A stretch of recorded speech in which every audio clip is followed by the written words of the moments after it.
Hey, what's up? In this episode, I want to talk about Hagar, who was the mother of Abram's firstborn son, Ishmael.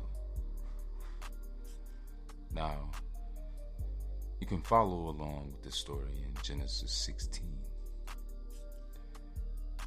Now, Hagar is described as the maid of Sarah, the Egyptian, who Sarai gave her to her husband, Abram, to be his wife after Abram had dwelt 10 years in the land of Canaan, a decade. In the foreign land, he was from Mesopotamia. They were from Mesopotamia. All right. Now, they went into the land of Canaan in chapter 12. All right.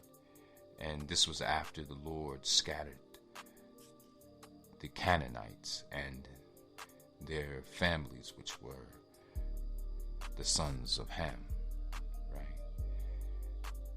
And this took place at the towers, which are in Egypt. We see them. They are erected to this day in alignment with the star constellation Sahu, or what we know today because of the Greeks changing the names to Orion. But like Nimrod, the mighty hunter, Orion was a mighty hunter. So he fits the description of Genesis 10, right? Where in verse 8 it says Cush begot Nimrod, as opposed to Nimrod being the son of Cush. It says Cush begot Nimrod. He began to be a mighty one on the earth. He was the mighty hunter before the Lord. Therefore it said, like Nimrod, the mighty hunter before the Lord. Nimrod, the rod of Nim. And the beginning of his kingdom was Babel, Erech, Elkid, and Chaldea, in the land of Shinar. From that land he went to Assyria, built Nineveh, Roth-Beth Ir, and Kala, and risen between Nineveh and Kala. So these are talking about African builders, African masonry. All right. Master builders who before the Lord built in their own land, but after the Lord, as spelled out in Genesis 11, right, where it says in verse 5, the Lord came down to see the city and the tower which the sons of men had built. And the Lord said, indeed, the people are one, and they all have one language, and this is what they begin to do. Now, nothing that they propose to do will be withheld from them. Come, let us go down and there confuse their language, that they may not understand one another's speech. So the Lord scattered them abroad from there over the face of all the earth, and they ceased building the city.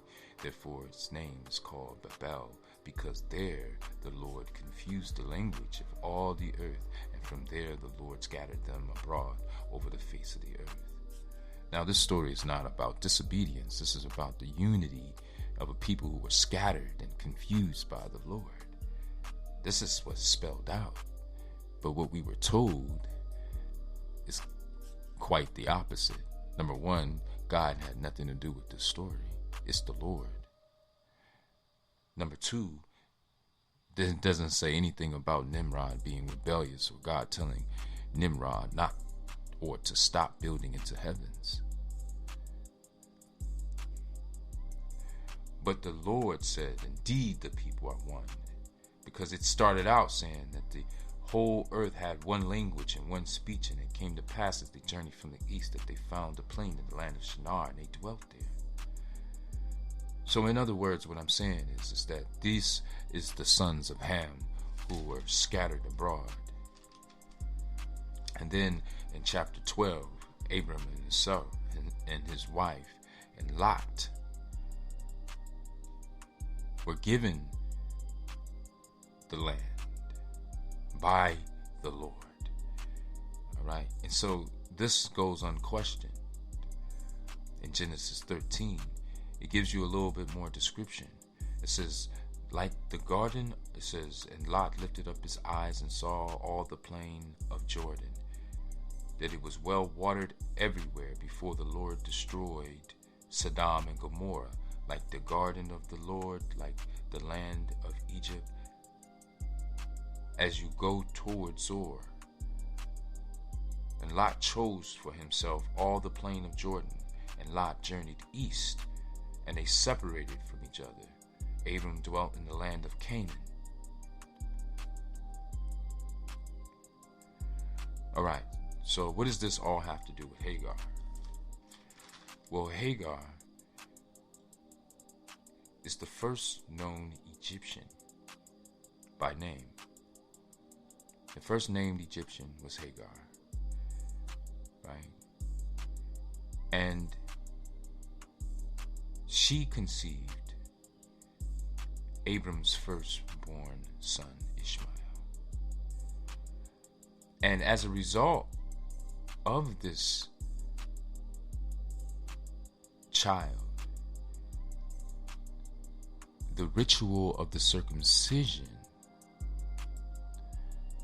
came into play, right? And it has to do with the separation of the races, right?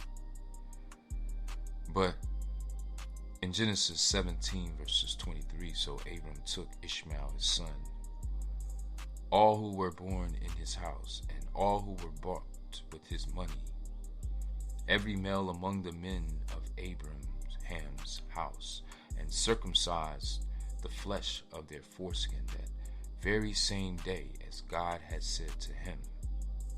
Abram was 99 years old when he was circumcised in the flesh of his foreskin.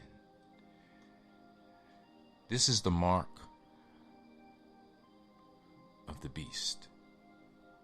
This is a mark on the forehead of the male genitalia. And we do this in this tradition today. It is a blood sacrificial ritual.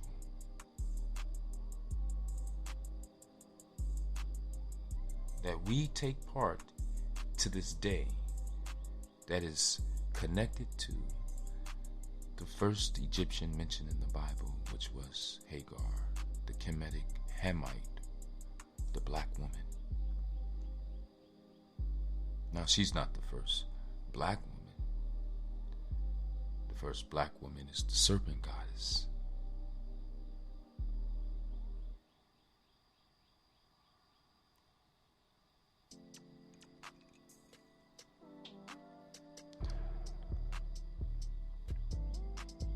The Ira,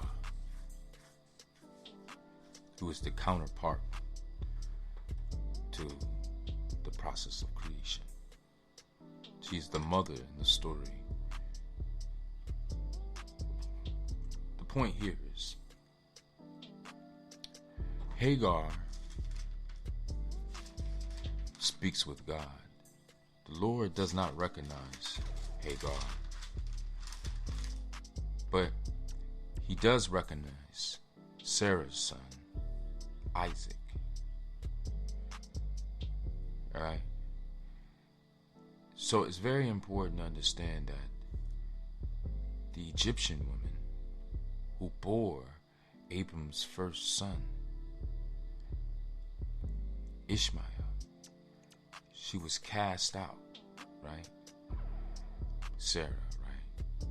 It says, so the child grew and was weaned, and Abraham made a great feast on the same day that Isaac was weaned. And Sarah saw the son of Hagar, the Egyptian, whom she had born to Abram, scoffing. Therefore she said to Abraham, cast out this bondwoman and her son, for the son of this bondwoman shall not be heir with my son, namely with Isaac.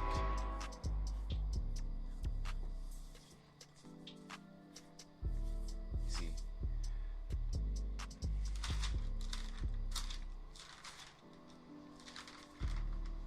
In Genesis 12, verse 17, it says, "But the Lord plagued Pharaoh and his house with great plagues because of Sarah, Abram's wife."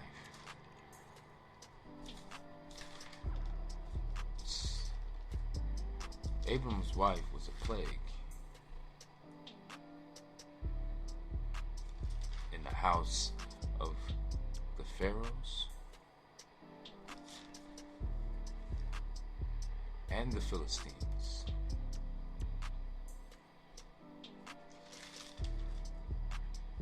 You know, she caused the wombs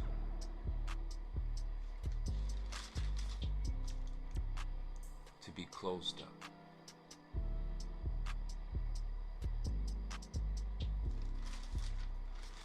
That's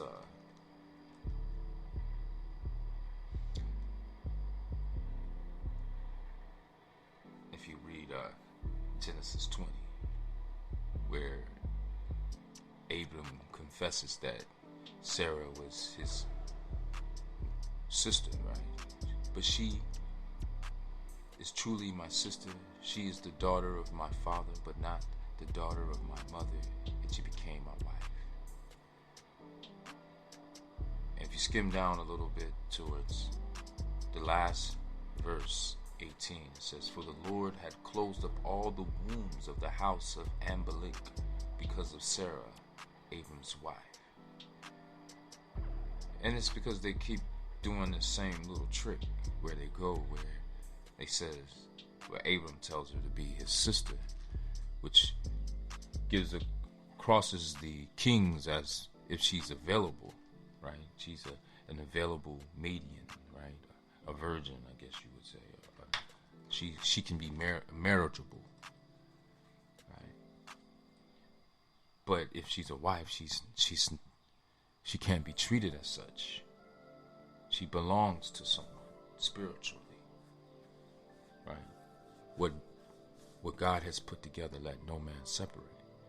So they didn't want this negativity to come upon them. So this is the reason why they gave Abram stuff, right? You know, and just tell him to leave. Go ahead and go. He caused confusion wherever he went, because he's the son of Seth, offspring of Seth, the god of confusion, discord, the god of war, the god of the Redlands. Now, it says that Hagar found her son an Egyptian wife. This is Genesis 21:21. He dwelt in the wilderness of Paran, and his mother took a wife for him from the land of Egypt. All right. And it came to pass at that time that Amalek and Phicol, the commander of his army, spoke to Abram, saying, "God is with you in all you do." They see something prosperous, something magical about Abram. He was prospering in whatever he did. And the first thing Abram did is build an altar towards his God, right? When he came to a place, right? In verse 9, then they came to a place in which God had told him, and Abram built an altar there and placed the wood in order, and he bound Isaac his son and laid him on the altar upon the wood. So there was a conflict going on in Abraham, and he was driven to make a decision to sacrifice one of his sons. He knew that this was going to become a problem, right? And